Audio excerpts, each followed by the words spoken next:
Beleza, E, hein, Mário? ah, Rapaz, sal... fazendo uma sequência de live com diversos assuntos, porque a física ela consegue generalizar a natureza como um todo. Então, eu, como físico ambiental, tenho um olhar especial pelo meio ambiente. Convidei para participar dessa live comigo Rodolfo Portela, que é gestor ambiental no município de Bonito, e agora ele vai se apresentar aqui para a gente contar um pouco de como ele chegou até a prefeitura aqui, e a gente vai debater daí a respeito dessa questão da gestão ambiental. Boa noite, Rodolfo. Seja bem-vindo aí à nossa live. E aí, Mário? Boa noite a todos os colegas internautas que estão aí nos seguindo.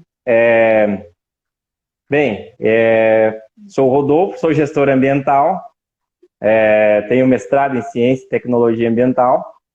Ah, Atualmente eu trabalho numa organização não governamental, né, Fundação Neotrópica do Brasil, a sede é em Bonito, no Mato Grosso do Sul. Né?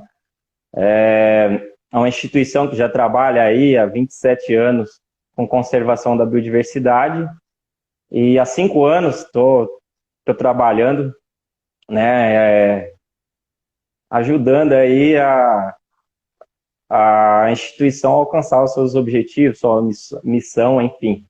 Né. Rodolfo, Pode falar. aí no município de Bonito, você trabalhando na parte da gestão ambiental, como que é? Qual que é o foco que você tem aí nessa parte da gestão ambiental? Porque Bonito, aqui dentro do estado do Mato Grosso do Sul, é uma das maiores riquezas de biodiversidade que a gente tem aqui na nossa região. Acredito que Exato, posso exato. classificar isso quase em nível de Brasil, né? Que Sim. é uma região ainda bem Bonito, conservada. sim. Bonito fica localizado numa área rara, né, de nível mundial. Então, é uma área de encontro, né, de três biomas, né, Cerrado, Mata Atlântica e na borda do, isso tudo na borda do Pantanal, né. E sobre uma geologia kárstica, né, que é o calcário que forma as rochas da região, né, e que contribuem aí para as águas serem cristalinas, né. Então, por essa localização, né, no meio desses ecótonos, né, onde que tem uma transição de ecossistemas, faz com que essa região seja assim única, né, e com uma biodiversidade elevada, né? Então tem um grau de endemismo, então tem espécies que só ocorrem nessa região, né? E por Sim, conta de todos esses atributos, pelo Ministério do Meio Ambiente, a região da Serra da Bodoquena ela é considerada de área prioritária para a conservação, né? Então, as políticas públicas para a conservação ambiental, elas têm sim. prioridade nessa região, né? Então, são vários estudos e documentos que embasaram, né, esse mapeamento, essa classificação da região da Serra da Bodoquena como área prioritária, né? Então, Sim, tem bastantes esforços de conservação na região, né? Então, um dos primeiros ali que eu vejo para conservação foi a luta para a criação do Parque Nacional da Serra da Bodoquena. É uma área aí de mais de esse 76. pode Sim, falar. é uma Eu ia área te de mais de perguntar se setenta e você seis lembra mil a área. hectares, área de 76 mil hectares, e que protegem uma floresta interior, né, que é a formação do Mata Atlântica, floresta estacional, decidual e semidecidual, né, estacional porque ela, ela tem as características de corresponder às estações do ano, né, então parte de algumas árvores elas perdem as folhas no inverno e tudo mais, né? Então é uma área extremamente importante para a conservação tanto da Mata Atlântica, de floresta interior, e aí a gente tem uma série de benefícios que são associados a essa conservação, né? Sim.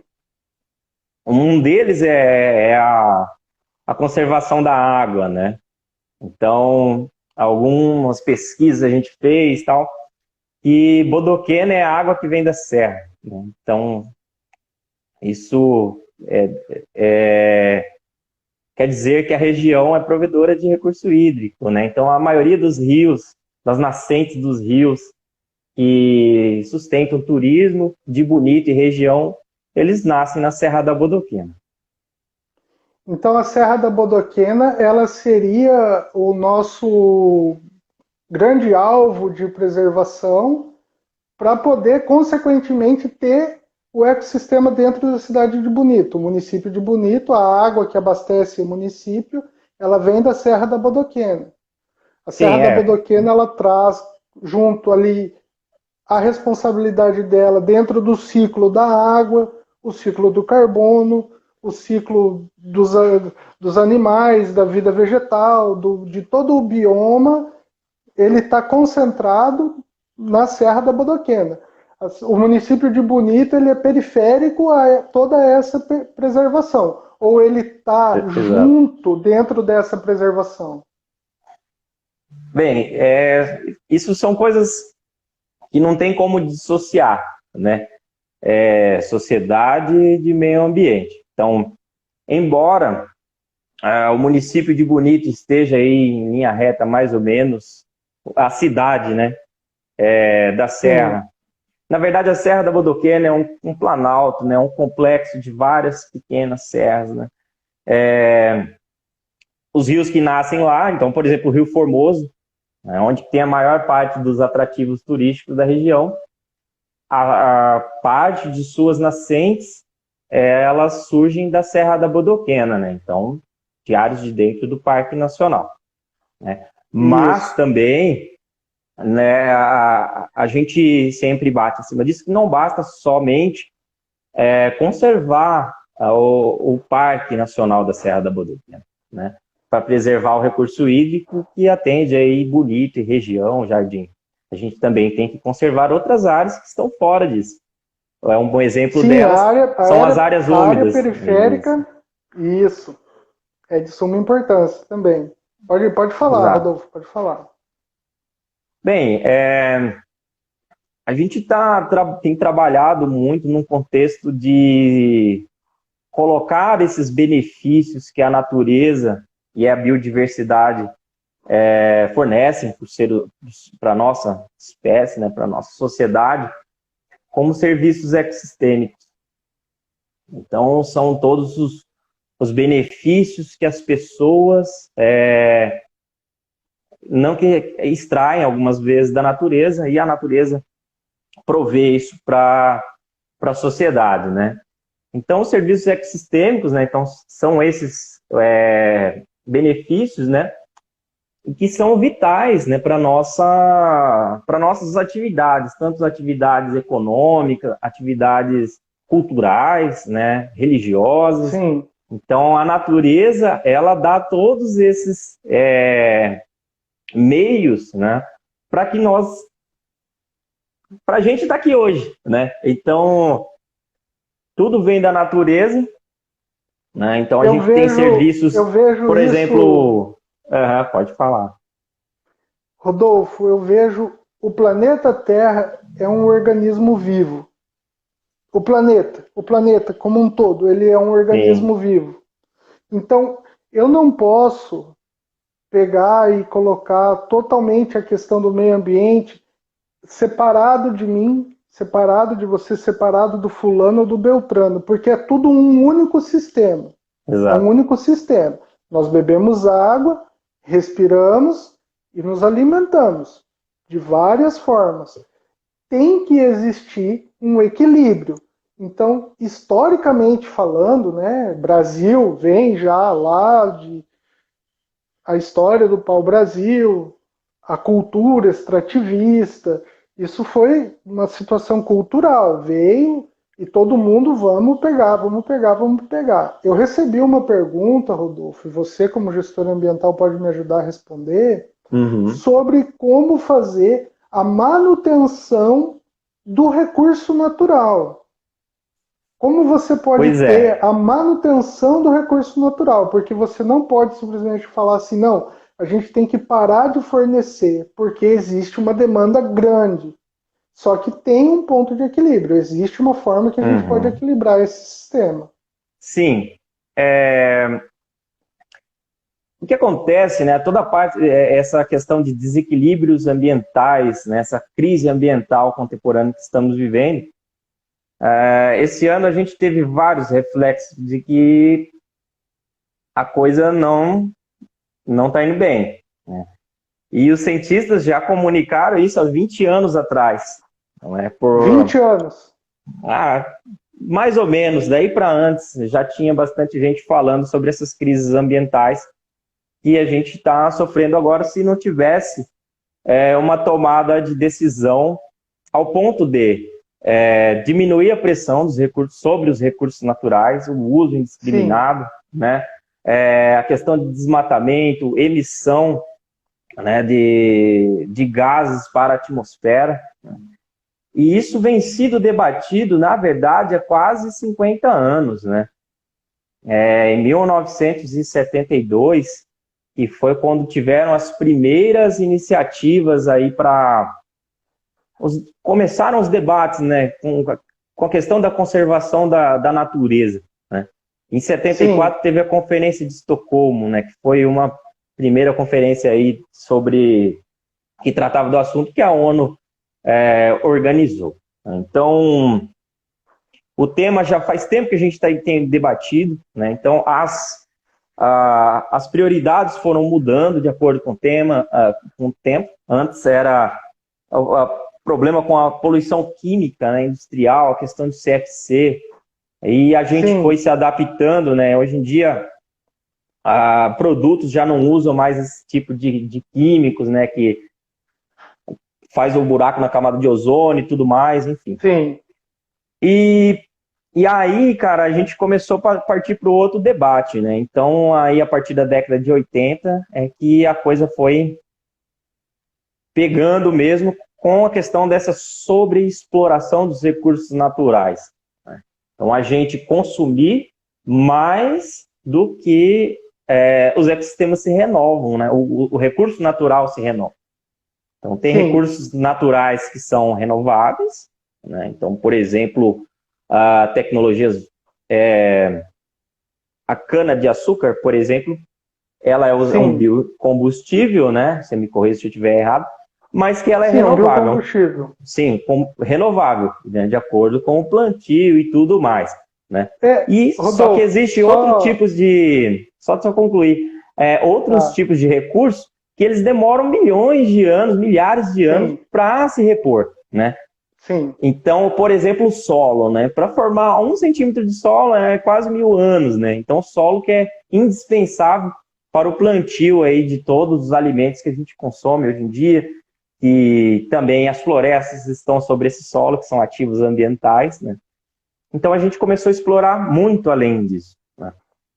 E o planeta começou a dar sinais, né? Então, as mudanças climáticas são alguns sinais, né? Então, tsunami, furacão, e além dessas mudanças climáticas, elas também têm um impacto sobre a biodiversidade, né? Então, ou vice-versa, né? Então, quando você diminui a biodiversidade que está nas florestas, né, nos bosques, pântanos, a gente tem essa visão.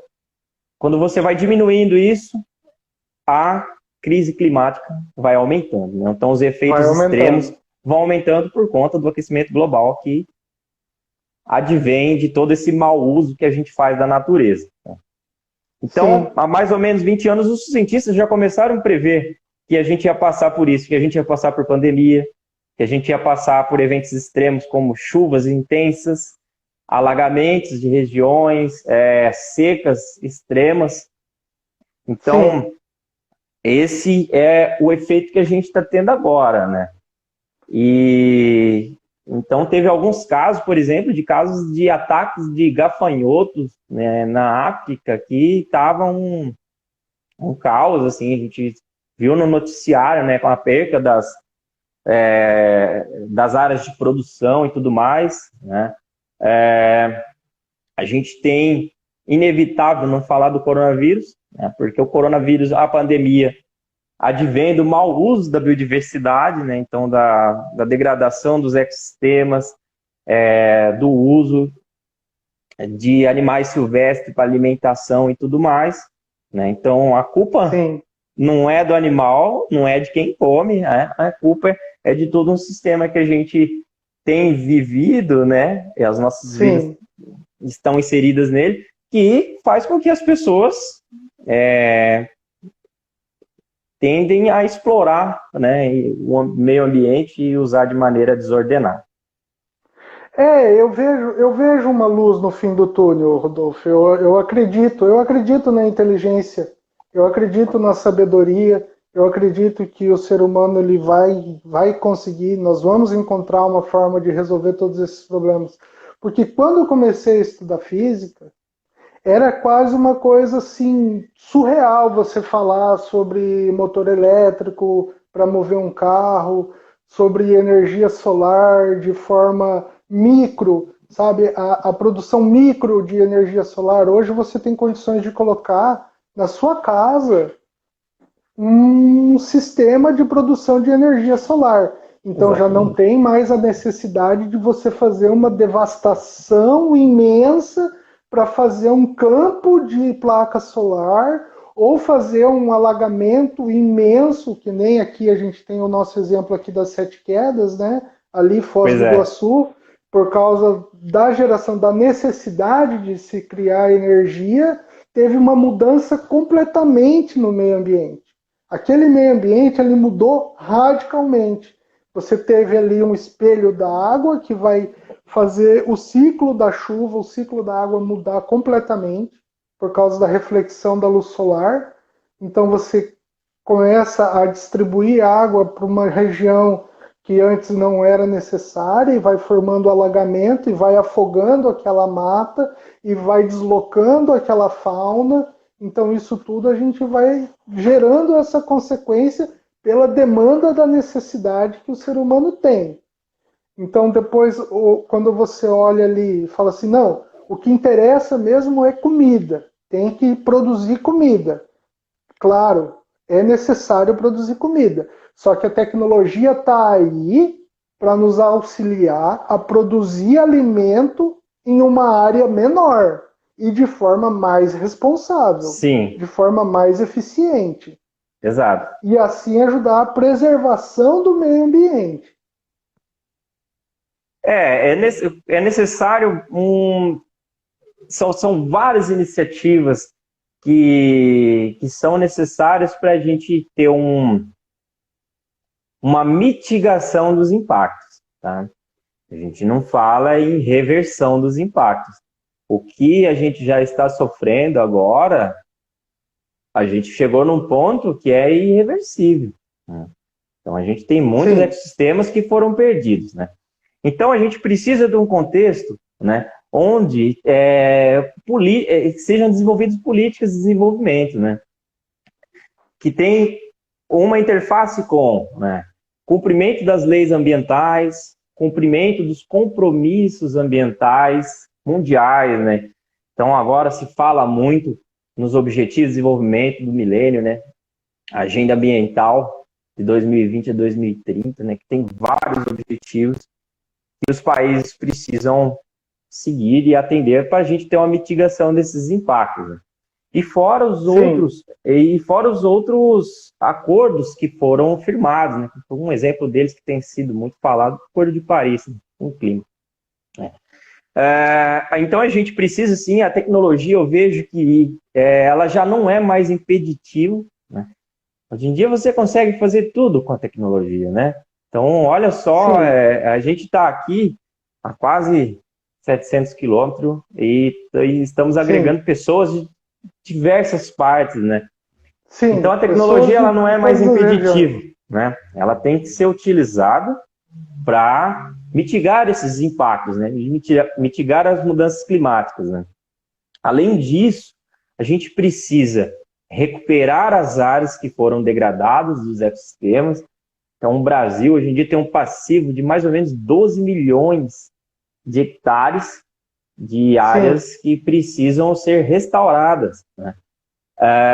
Além disso, a gente precisa de políticas que valorizem, né, a floresta em pé, as pessoas que conservam, né?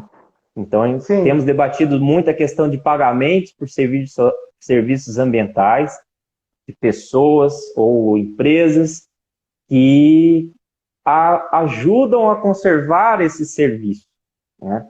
Então, uma pessoa que tem, por exemplo, uma reserva particular do patrimônio natural, uma RPPN, ela está conservando um bem ali para as futuras gerações, né?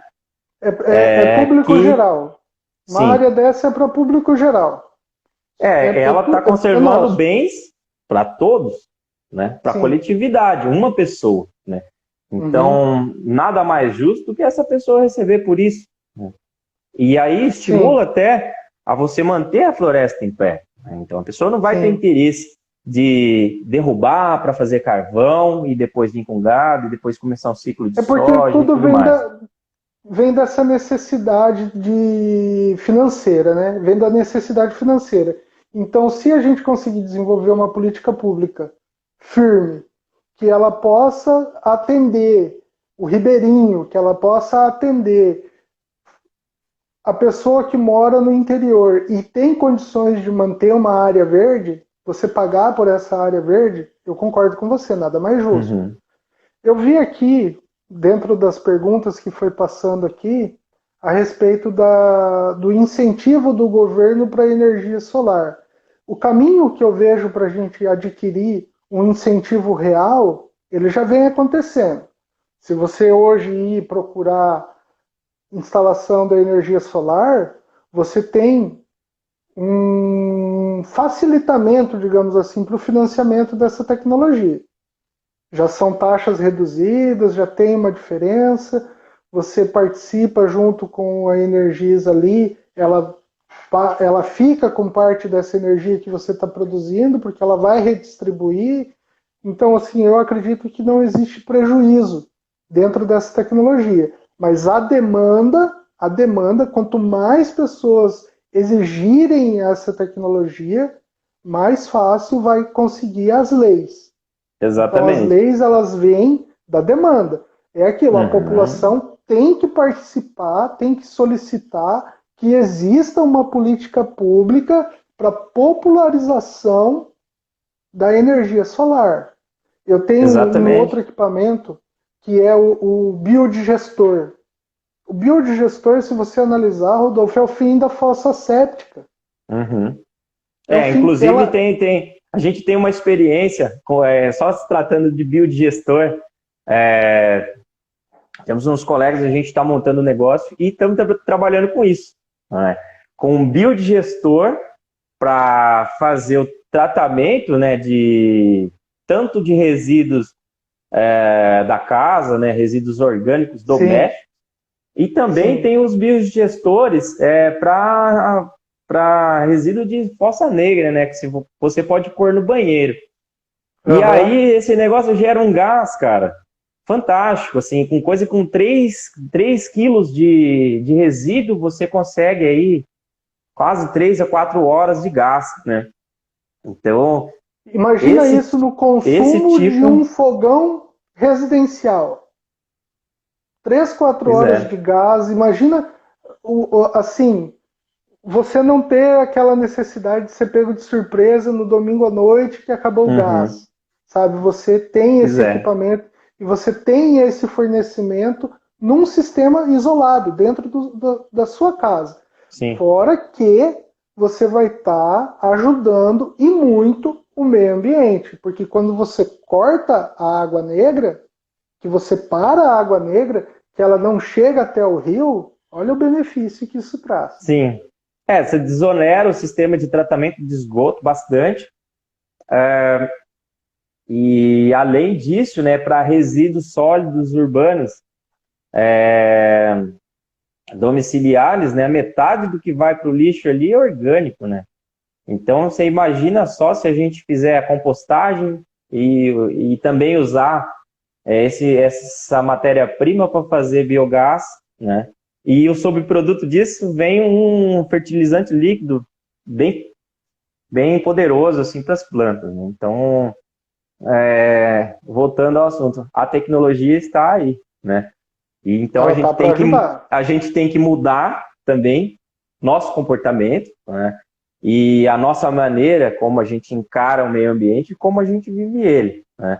Então a gente teve um distanciamento da natureza, né?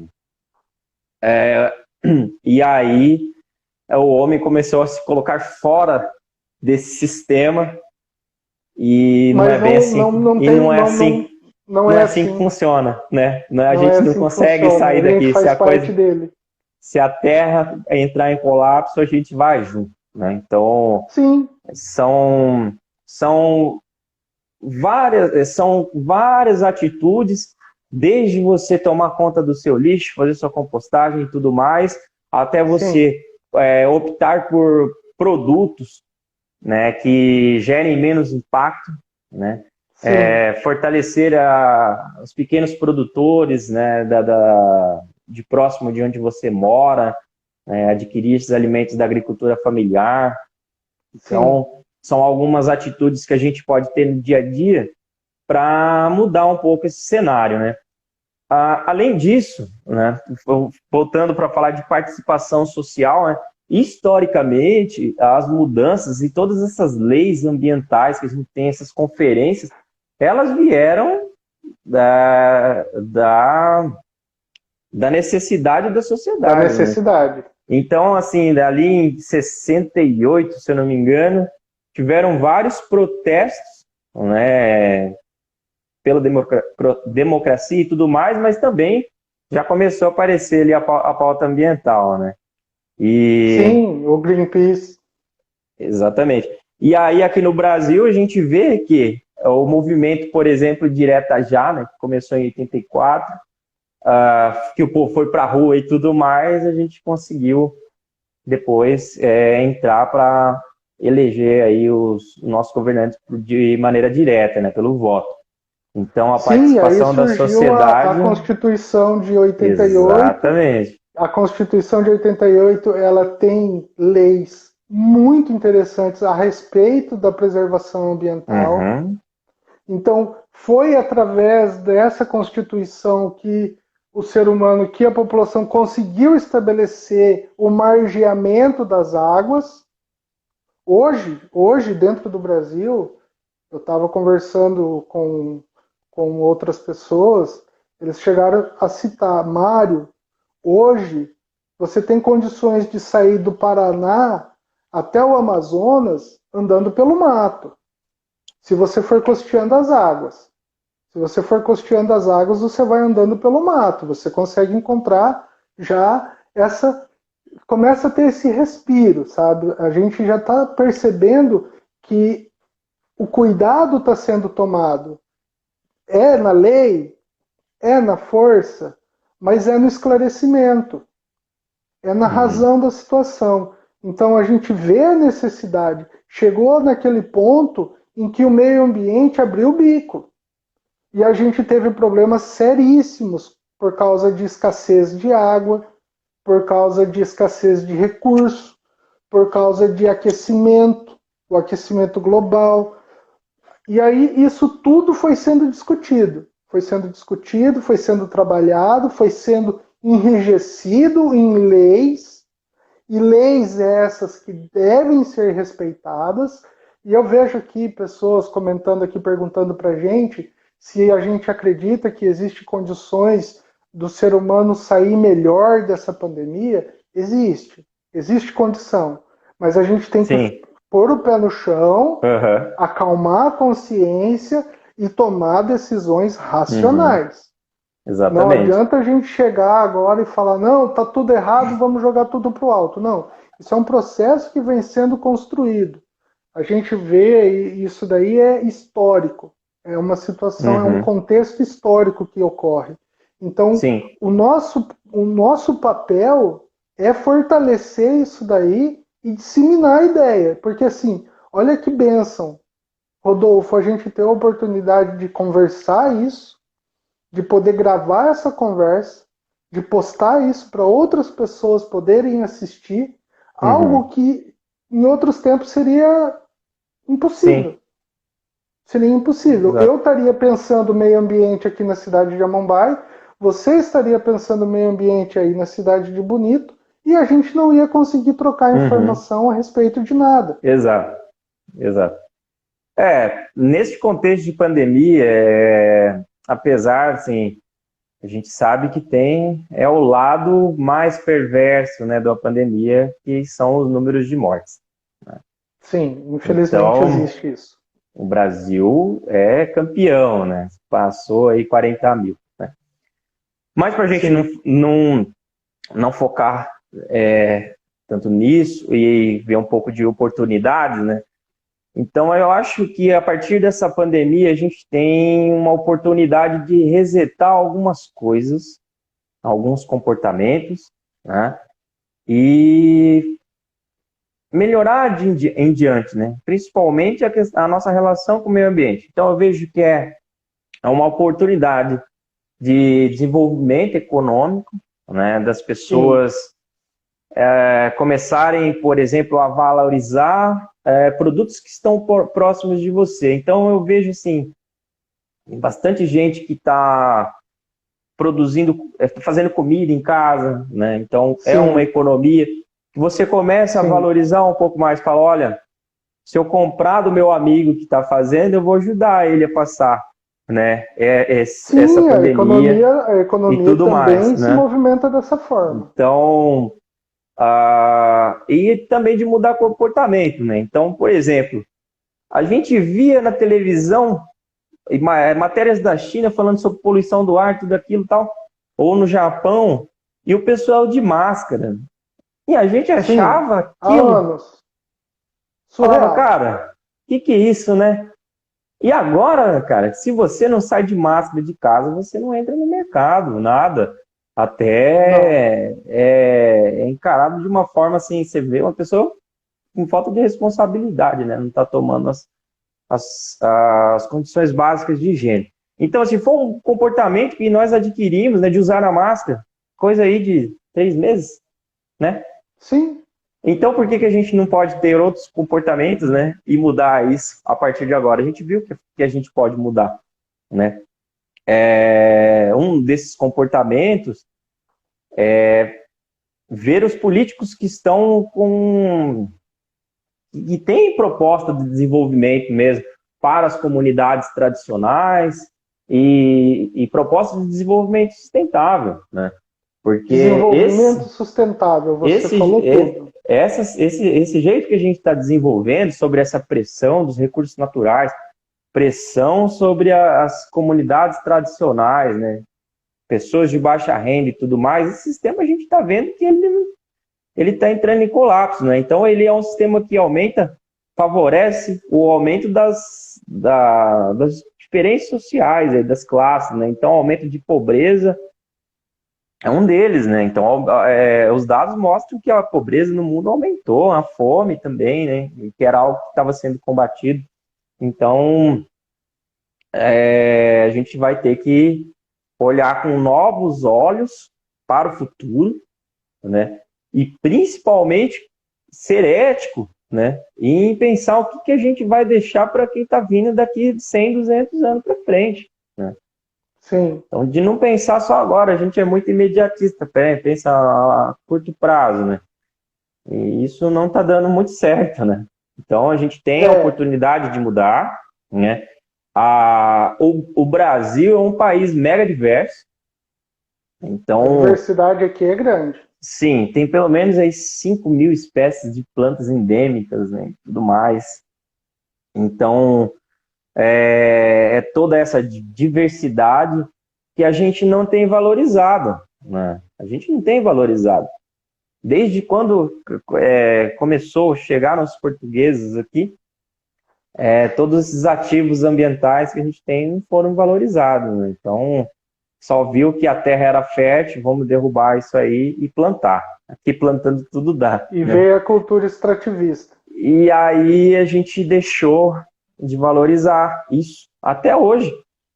Por mais que tenha vários dados e muitas pesquisas científicas que mostram que a floresta em pé, ela rende muito mais do que você ter o boi, ou a soja, ou até mesmo a mineração, né? Ainda assim as pessoas vão pelo outro viés, né? Só para ter uma ideia, deixa eu só puxar um dado aqui. Só para ter uma ideia, né? Alguns estudos mostraram, compararam a renda, por exemplo, os benefícios que o açaí gera, né? Versus a mineração de ferro no estado do Pará, né? Então, a mineração mais ou menos gera aí em torno de 20 mil empregos diretos, vamos colocar aí 80 mil empregos, 40 mil pessoas beneficiadas, né? E aí deixa $1 bilhão por ano por estado. Sim. Em contrapartida, o açaí, ele beneficia 350 mil pessoas, gera 1,2 bilhões de dólares, né? Então, com o câmbio que a gente tem agora, isso é um valor expressivo pra caramba, né? Uhum. E, além disso, mantém a floresta em pé, ajuda as comunidades tradicionais a sobreviverem daquilo, né? E olha só, cara, todo mundo, aqui a gente está quantos mil quilômetros da Amazônia, o pessoal come açaí todo dia, né? Tá aqui no mercado, tá fácil no mercado, né? Então, a gente tem essas comparações, né? Então, alguns estudos mostram que o lucro por hectare de açaí ou de outros tipos de castanha, por exemplo, isso aí rende 10 vezes mais por hectare do que soja. Então, a gente tem um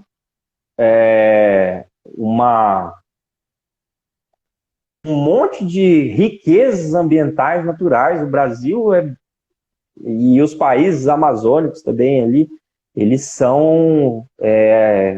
têm toda essa diversidade biológica, né? E tem um valor intrínseco disso, né? Que a gente não está sabendo monetarizar, né?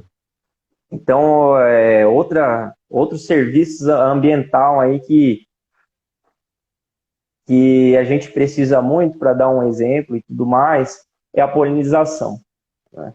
Então, a gente não vive sem as nossas atividades, elas não vão adiante se a gente não tiver um ecossistema equilibrado. Pode esquecer que não vai dar certo, né? Então, por exemplo, 76% das culturas vegetais, né, que a gente usa aí para produção, elas dependem dos polinizadores para produzir. E onde estão esses polinizadores? Estão na mata, né?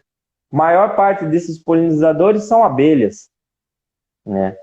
E aí, concluindo o estudo, o pessoal concluiu que a abelha, ela presta, né, um serviço ecossistêmico aí avaliado em 43 bilhões no ano de 2018, 43 bilhões. Então, muita coisa. Rodolfo, quando eu penso na produção natural, no sistema natural, quando ele funciona de forma natural, quando, por exemplo, a gente citou aqui na nossa conversa a cana-de-açúcar.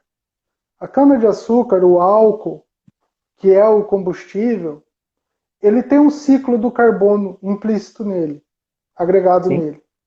Então ele vai, ao mesmo tempo que vai jogar o gás carbônico para a atmosfera, ele vai capturar de novo esse carbono para poder crescer. Então eu tenho ali uma determinada área que vai estar fazendo esse ciclo. Esse ciclo, o valor dele, eu não consigo colocar em número matemático. Eu não consigo. A abelha polinizando, fazendo o trabalho dela, isso aí é uma ideia. 83 bilhões. Eu garanto para você que isso não é nada perto do que realmente as abelhas fazem. Quando eu olho para uma floresta que tem lá árvores milenares, a floresta amazônica, ela tem um valor muito maior estando verde e funcionando do que deitada e virando mesa, sendo transformada em prancha, em carvão, Aham. em lenha. Então, assim, a gente olha para essa questão ambiental, eu, eu sou prova disso, você é prova disso, porque nós estudamos depois, nós somos intelectuais do século XXI, o segundo milênio, a gente vem sendo preparado. Então, o meu curso de Física Ambiental, ele se fragmentou em 3 cursos. Ele Uhum. virou Engenharia Ambiental, Engenharia Física e Física Licenciatura. Você, quando a UFGD surgiu dentro da cidade de Dourados, e você foi lá e optou por gestão ambiental, era um curso novo. Então, toda essa discussão de meio ambiente, toda essa discussão que foi sendo criada, a necessidade de se discutir essas políticas, de se discutir as soluções possíveis, elas Aham. começaram a pegar pesado agora. É o que você falou, 50, 60, 100 anos atrás, talvez as pessoas olhassem e pensassem assim: ah, isso aí um dia acaba, mas não é comigo. Eu não Uhum. vou estar aqui, então deixa rolar. Hoje, quando a gente olha e vê 100 anos dentro da história não é nada, a gente está em Nada. 2020. 100 anos não é nada. 100 anos você não tem condições de recuperar uma floresta, dela voltar a ser considerada uma floresta virgem, de ter toda a sua mata, toda a sua fauna, toda a sua flora, tudo reconstruído, reorganizado e funcionando no sistema como tem que funcionar. Então são coisas que a gente vem estudando e a gente precisa ter fibra moral, a gente precisa ter força de caráter de poder manter isso daí adiante, de levar, de disseminar a ciência, de disseminar a informação, de mostrar, olha, o caminho é esse. Porque aonde chegamos? Numa pandemia. Uhum. Uma Sim. pandemia, numa situação de total desequilíbrio ecológico. Então agora chegou no momento em que a população como um todo é aquilo que você falou. Tem que pôr o pé no freio, tem que pôr a mão na consciência e se reinventar. Eu vejo politicamente falando assim, Rodolfo, eu queria ver, por exemplo, uma casa para ser financiada, para você ter o acesso ao financiamento da obra de uma casa, que nela já esteja incluso a energia solar e o biodigestor. Porque isso aí já é uma Uhum. tecnologia de fácil acesso e já é uma tecnologia de geração, de produção e de independência. Sim. Então imagina qual é a necessidade, Rodolfo, de você sair louco por aí, trabalhar 48 horas direto, às vezes sem dormir, se você está produzindo a sua energia dentro de casa, se você está produzindo o seu adubo dentro de casa, se você tem condições de manter, mesmo que pequena, mas uma horta ali, um pé de Uhum. limão, um pé de laranja, sabe? Algo, aquele, o imediato que você está necessitando ali. Então isso Sim. daí acaba tirando um pouco dessa pressão de cima do meio ambiente. Sim. Bom, você falou uma coisa interessante, que é a nossa responsabilidade, né? Como técnico, como acadêmico.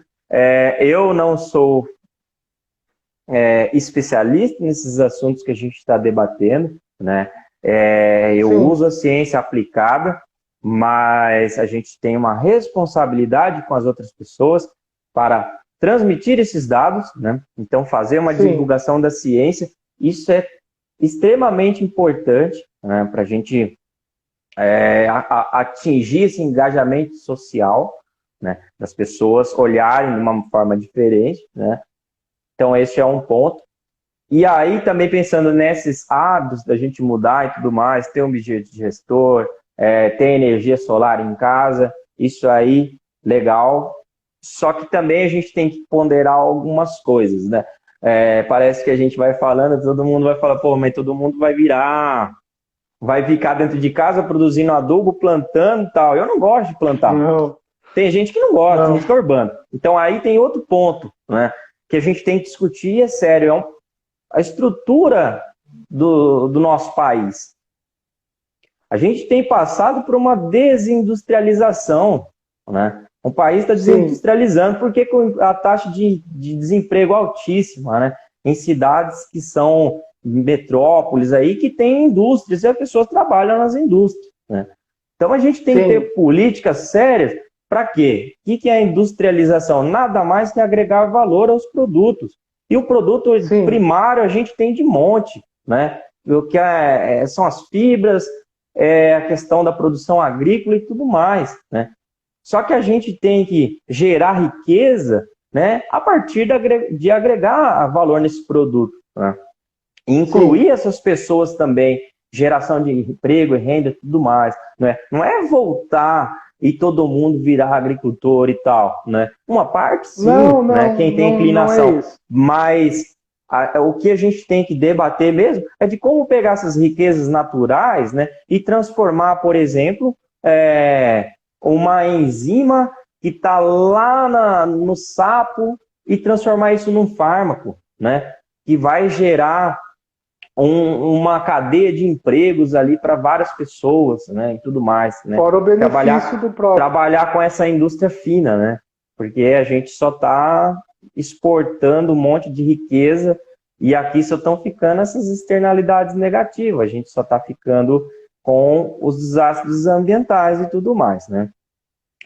Outro ponto que eu vou bater em cima é das pessoas terem consciência e analisarem de melhor forma o seu voto, né?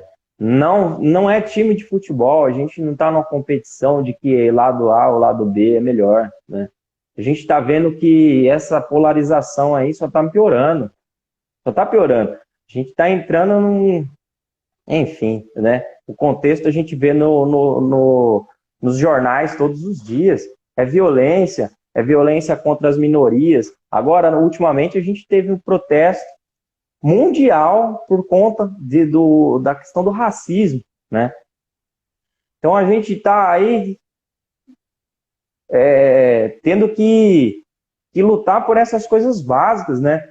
De que você não é melhor ou pior que ninguém por causa da sua cor, enfim, né? Sim. E não merece ser tratado de maneira diferente e tudo mais. Sim. Mas o que a gente vê na realidade, cara, é que tem essas diferenças, né? Então, por isso que teve esses protestos.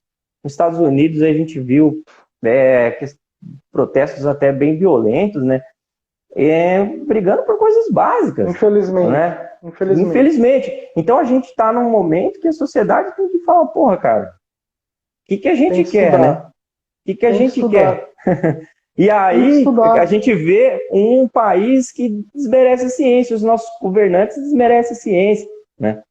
Então, tudo que está dentro da academia tem um potencial gigantesco para mudar a realidade, mudar o cenário das pessoas e tudo mais, né? Trabalhar com uma educação transformadora realmente, né? E que inclua as pessoas na sociedade, né? Então, isso é essencial.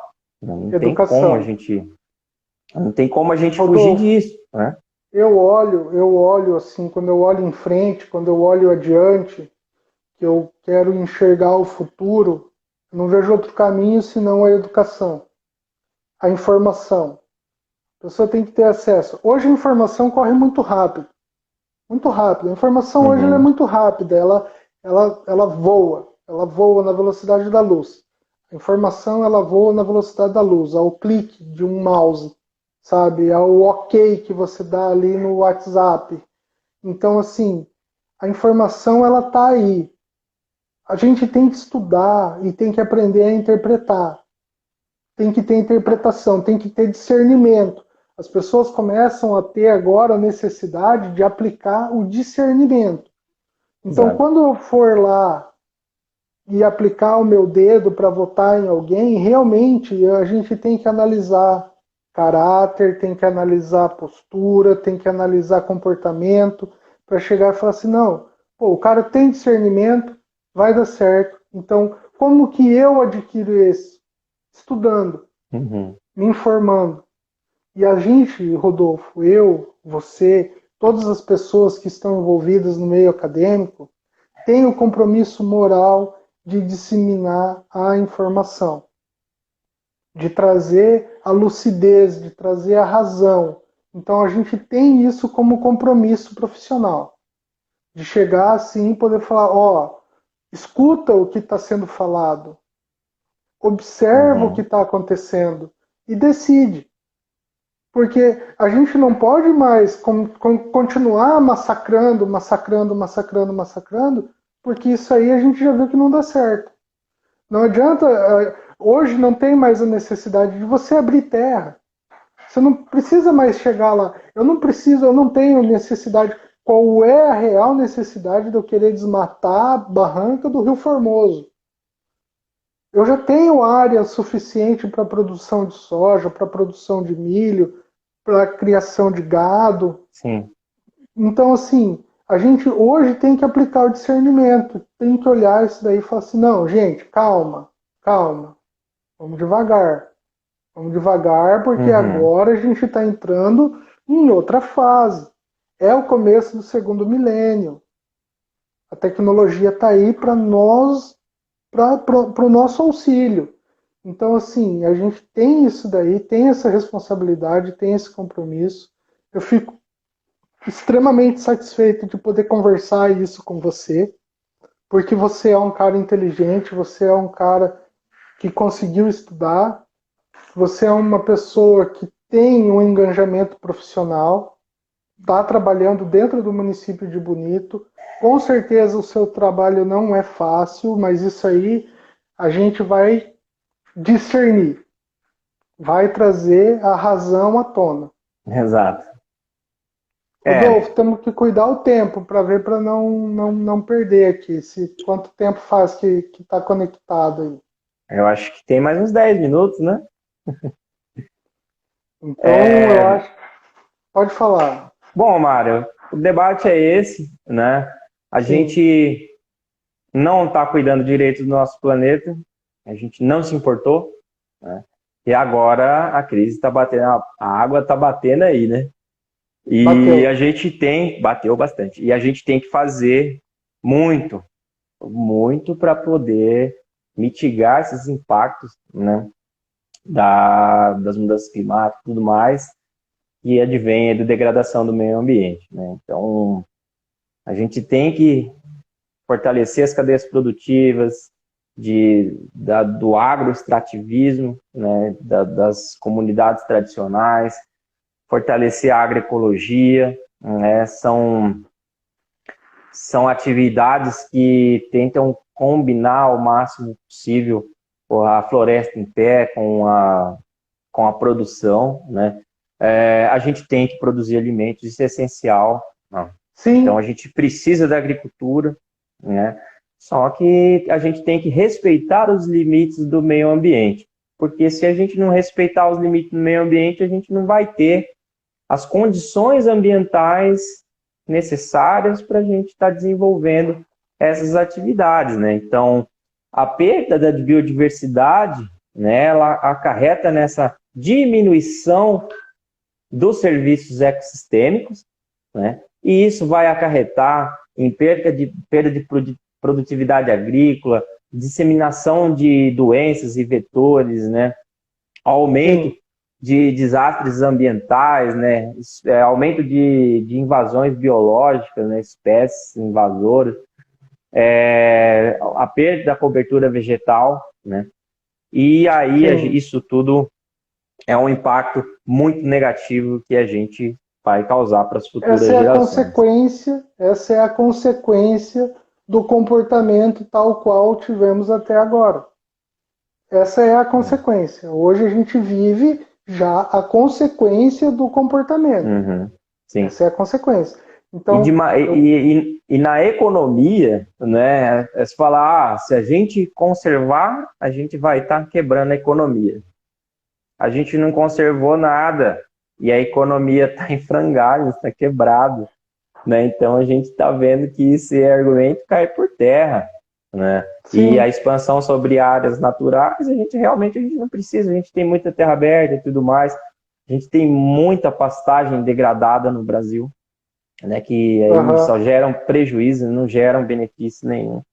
Então, esse é um ponto que tem que ser visto. Aumentar a produtividade agrícola por área, né? O gado por área, e também aumentar a produção de alimentos básicos, né? Que a gente come todo dia. Por exemplo, arroz, né? Então, arroz, a maior parte dele vem da agricultura familiar, né? Então, a gente tem aham. que rever aí alguns conceitos, né? E valorizar realmente quem produz comida e comida boa e com consciência ambiental e social, né? E as Consciência empresas ambiental e também. social. Rodolfo, o meio ambiente é isso. Isso aí. Uhum. O meio ambiente é tudo. O planeta, a galáxia é o nosso ambiente, né? Nós moramos aqui. Então não importa para que lado eu vá, não importa para que lado eu corra, Sim, eu estou imerso dentro do ambiente. exato. E é nossa responsabilidade Uhum. tratá-lo bem, né? Tratá-lo com Sim. respeito. Algumas pesquisas eu estava lendo, e até saiu recentemente do Dia Mundial do Meio Ambiente, né, que 85% das pessoas elas querem que o meio ambiente seja conservado, né, e querem que os nossos políticos e também o privado eles trabalhem, né, para Sim, conservar, né? Então, e aí, por outro lado, a gente vê os nossos representantes, né, de deputados, senadores e tudo mais, indo ao contrário disso, né? 60% não é deles, fácil. eles votam para afrouxar as leis ambientais, né? Então, a gente tem visto um desmonte das políticas ambientais que o Brasil tem vivido, né? Então, essa boiada não pode passar, a gente não pode deixar acontecer, a gente tem que se fortalecer, a população tem que participar dos espaços, os conselhos municipais de meio ambiente são um espaço para a população se manifestar e participem, né? Se envolvam, que tem muita coisa acontecendo. Muito bom. Rodolfo, cumprimos a 1 hora de live, Pô, faltou falamos tempo, mano. bastante. Falamos bastante, isso acontece com a gente, isso acontece com a gente. Nós temos muita informação já devido aos nossos estudos, então quando a gente começa a falar, realmente a gente vai longe. Mas eu queria agradecer você, Rodolfo, fundo do meu coração, em nome da nossa amizade, em nome de todo o histórico que a gente teve ali no período da graduação. Muito obrigado. O teu conhecimento é valioso, o teu trabalho é precioso, então você está de parabéns em estar aí se engajando, se empenhando. Eu sei que você toma tuas bordoadas aí, sei que não é fácil para você toda essa situação, mas boa sorte nessa caminhada. Vamos divulgar a ciência, vamos divulgar a razão, vamos mostrar o caminho da luz, o caminho da razão, com certeza, é o que a gente deve trilhar. Ô, Marião, valeu. Eu agradeço a oportunidade aí de estar dividindo um pouco dessas ideias e para não ficar só no campo da universidade ou às vezes dentro da nossa cabeça, né? Então, obrigado mesmo. Essa iniciativa que você teve é sensacional, né? Então, parabéns mesmo. Obrigado. Por divulgar a ciência e tudo mais. A gente tem um time de amigos aí, os caras que são porreta aí, e eu sei que só no nosso círculo de amizade dá pra fazer muita coisa. A gente pode dominar o Tem, mundo aí, né, tem, cara? tem. A gente tem muito estudo, tem muita coisa acumulada, tem muita informação guardada dentro da nossa cabeça. Então, assim, tá mais do que na hora da gente compartilhar isso com o mundo. Porque uma das coisas assim, Rodolfo, Não é só você ter aquele empenho, não, eu vou pegar, eu vou escrever, eu vou publicar um artigo, porque é necessário que uma pessoa se interesse pelo tema numa pesquisa. O cara tem que dar um Google para achar a palavra-chave, para pegar aquele assunto e ler. Então ele tem que estar super, mega interessado no assunto. Só que quando você traz isso para popularização, então eu vou popularizar a ideia, eu vou popularizar essa conversa, eu vou conversar isso aonde todos possam ver, aonde todos possam ter acesso. Então, assim, essa nossa conversa, ela vai ficar lá a um Google.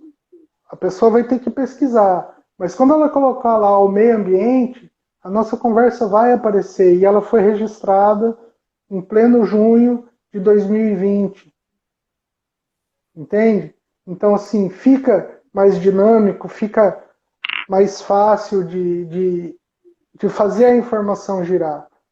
E de trazer também pessoas, já que se interessam, aquele recadinho, sabe, Rodolfo? Eu quero que você deixe aquele recado agora, aquele incentivo para o jovem que quer estudar, que quer também se informar, mostra para ele que existe, o que é possível, até onde é possível chegar.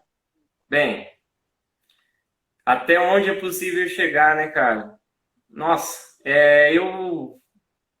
bom, eu posso falar do que eu vivi, né?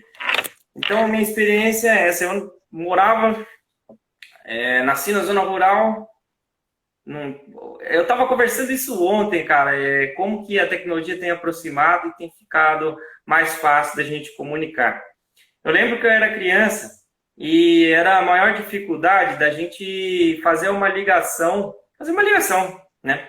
Conversar com um parente que estava distante e tudo mais, lá da fazenda. O que a gente tinha que fazer?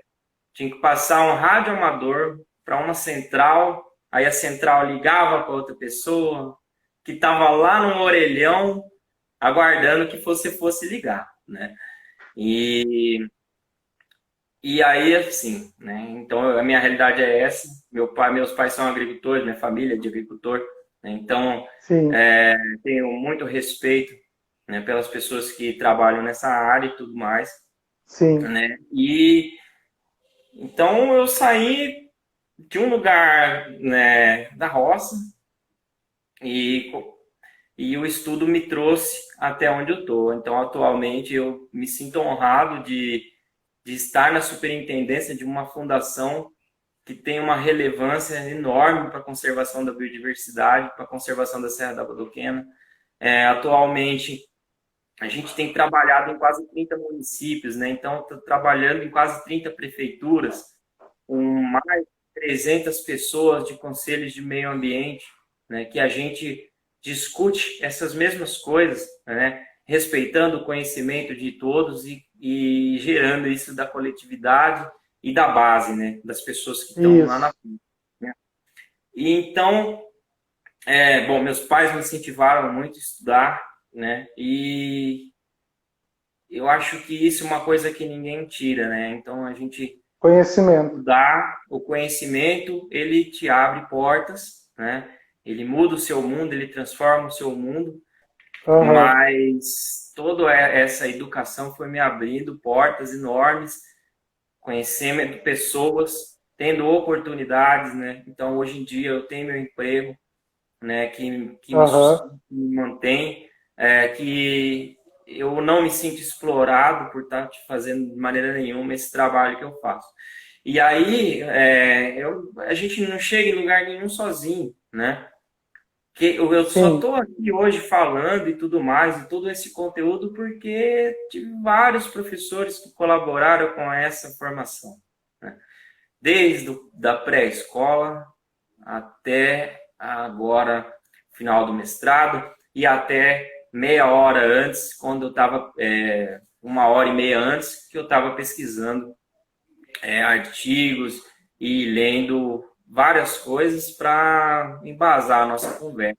Então, assim, não sai do nada, né? Então, sou formação de várias colaborações de pessoas e professores, principalmente os professores, né?